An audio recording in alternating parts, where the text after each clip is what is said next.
So I saw a billboard featuring you. Tell me about You what did this see a billboard's all about. billboard. The billboard is for Jacob, Shoes for the Stars. It's obviously advertising this fabulous store.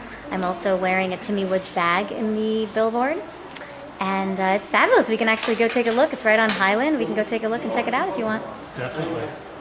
When did you do the shoot and who did you do it with? We did the shoot on, it was, let's see, I believe it was the end of November, beginning of December that the shoot was done. It happened really, really quickly. The shoot was done, and then about 2 days later, the picture was sent to Bulgaria and edited over there, and it was up within 2 weeks after the shoot. So it was really quick. It was a really quick turnaround.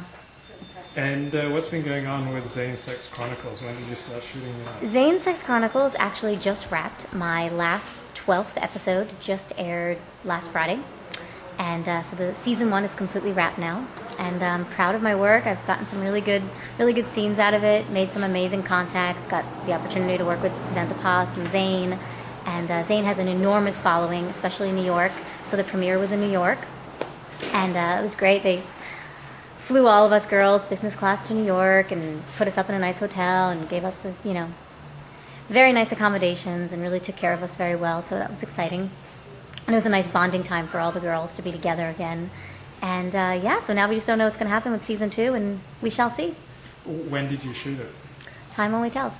It was shot, oh goodness, you want me to remember now? It was the summer, right? When was it the shot? summer? Let's see, the first episode aired in October, or was it September?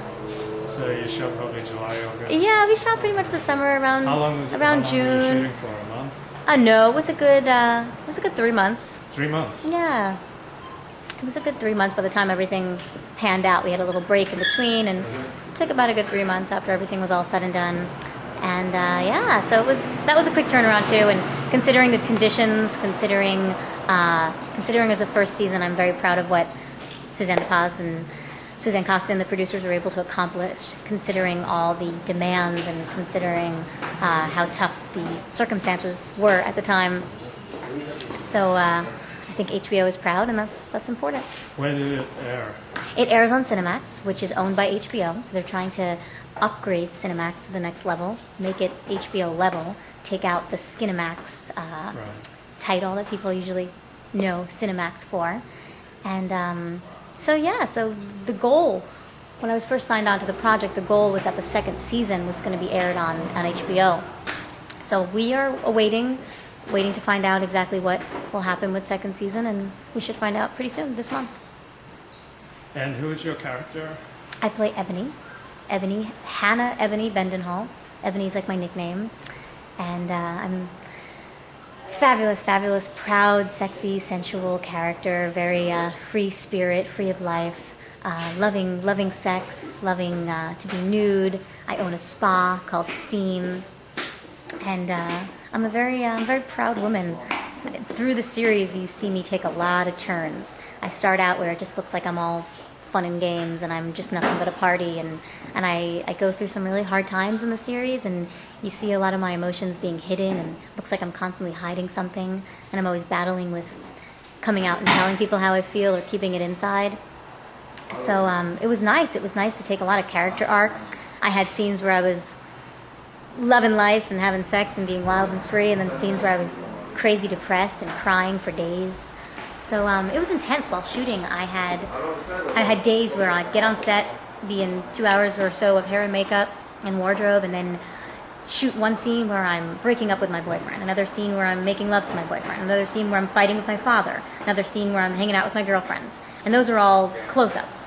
And then after lunch, we'll go back and do the same scenes again, but do them in wide shots, master shots. So it was really intense. It was an emotional roller coaster ride as far as character arc and shooting goes, because in one day you're going through more emotions than I go through as Christina in a typical month. So in one day I'd be crying, I'd be happy, I'd be sad, I'd be feeling everything, and it was intense. It was really intense, but it was a great learning experience. Now, you said she's a very proud character. What is she very proud of? Proud of herself, proud of who she is, proud of what she's made herself into, considering her background. My Ebony's parents, my parents are racist. She comes from a very racist Arkansas family where her parents wanted her to stay home and just have babies and get married and stay in the same little locale where all the family is. And I basically ran away from home and broke out and started my own business on my own. So yeah, there's a lot of pride and there's a lot of independence and freedom and feeling of, I got to prove myself. I think a lot of feelings of proving herself to her father were extremely exemplified in the series. There is a really great scene with Ebony and my father, and so there's lots of interesting twists that my character takes, which was really made it interesting to play. I was watching one scene where there's this guy who's committed to chastity, and so he won't have sex with you. Celibate, yeah. Celibacy. How often have you encountered that in real life? In real life? Like a guy that you tried to have sex with, but he said, "No, Christina, I'm committed to chastity and celibacy." Well, I must say that has never happened. Yeah, so in the series it was fun. It really allowed for some fun physical comedy. And Jason, who played Frank in the series, is just an amazing actor, and it was so much fun to play off of him. And I think the hardest scene was breaking up with him. Episode 12, the episode that just aired, the last episode where I had to break up with him. He's just such an amazing guy. He brings so much to that character. Actually, one of the hardest things on set was not falling in love with him. Don't tell him I said that. Where did you feel similar to your character, and where did you feel most different? Where did you have to really stretch? Yeah, I felt so similar to her in many ways. As far as freedom goes, as far as just loving yourself, loving your body, loving to be nude, loving to be free, very much of like that hippie energy. And I also, in my past, as I speak personally, I've been through a lot of the challenges and emotions and roller coaster rides that Ebony was experiencing during the series. So it's things that I've already overcome. I've already dealt with my parents. I've already dealt with my father, and my parents are racist. So I had a lot of similarities to pull from, and I felt very, very connected to the character. Actually, it's a funny story. I was actually originally offered the character Maricruz, which is the Hispanic role, and I just didn't feel like it was me. I didn't feel like it would be as believable for me to play that. I don't naturally have a Spanish accent.